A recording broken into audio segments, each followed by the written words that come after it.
تو role chairman صاحب یہاں پہ ایک تو ایجنڈا تھا لیکن ایجنڈے سے ہٹ کر بھی کافی بات ہوئی تو میں ایک ایک کر کے جلدی جواب دوں گا کیونکہ علی محمد خان صاحب نے بڑی تفصیلی بات کی.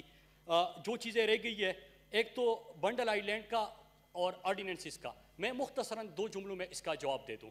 ایک تو پیپلز پارٹی بڑی آرڈیننس کے خلاف اور جمہوریت کی چیمپئن کے طور پہ خود کو پیش کرتی ہے, تو پہلے 2 سال میں انہوں نے 74 آرڈیننسز پاس کروائے سر, اور اگر وہ غلط تھے, غیر آئینی تھے, جس طرح کی دلائل دیے جا رہے ہیں تو آپ کو ضرورت نہیں تھی, اور انہوں نے ٹوٹل 150 تک آرڈیننسز پاس ہوئے.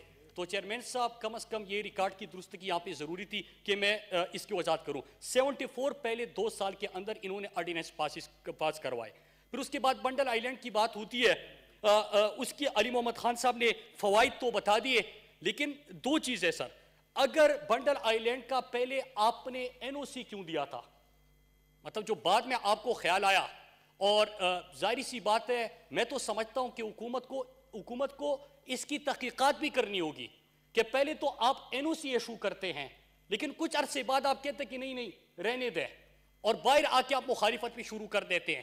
پھر دوسری چیز جو سوال اٹھایا جا رہا ہے, اگر ہم آئین کی بات کرتے ہیں تو آرٹیکل 172 بھی ہے میرے خیال سے, اس میں اونرلیس پراپرٹیز کا بھی ذکر ہے اور اس میں تمام جزائر کا بھی ذکر ہے. تو آپ وہ آرٹیکل بھی پڑھیے کانسٹیٹیوشن کی, جب آپ بات کرتے ہیں حوالہ دیتے ہیں تو آپ اپنے لیے اس میں سے فوائد نہ ڈھونڈا کریں بلکہ آئین کو یہاں پہ ایک ایک آرٹیکل پڑھ کے سمجھنے کی بھی کوشش کیجیے. تو بنڈل آئی لینڈ کی اگر بات ہوتی ہے اور جزائر کی بات ہوتی ہے تو یہیں پہ ساتھ میں پاکستان نیوی کا بیس بھی ہے, بیس کیمپ بھی ہے سر, اور وہ لیز بھی دیا گیا تھا. وہ رینٹ کس کو دے رہے ہیں؟ جو پورٹس اینڈ شپنگ کی وزارت ہے, پورٹ قاسم, ان کو وہ رینٹ دے رہے ہیں. تو اگر وہ غلط ہے, زمین ان کی ہے, تو ان کو کیوں رینٹ دیا جا رہا ہے؟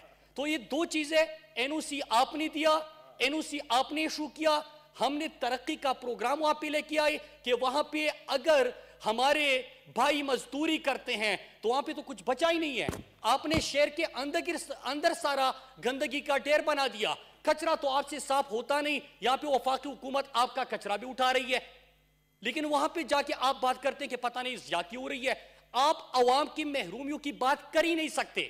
کل بات ہوئی بلوچستان کی چیئرمین صاحب, اور میں آپ کو بھی کریڈٹ دیتا ہوں چیئرمین صاحب کہ ابھی جب بھی ہم منصوبوں کی بات کرتے ہیں تو وہاں پہ آپ خود بھی ان کو پرسو کرتے ہیں. اس وقت جو بلوچستان کی نمائندگی ہے, پرائم منسٹر عمران خان سے لے کے بلوچستان کے چاہے قومی اسمبلی میں نمائندے ہو چاہے وہ سینٹ میں ہو, وہ ان لوگوں کی محرومیوں کی ازالے کی بات کرتے ہیں.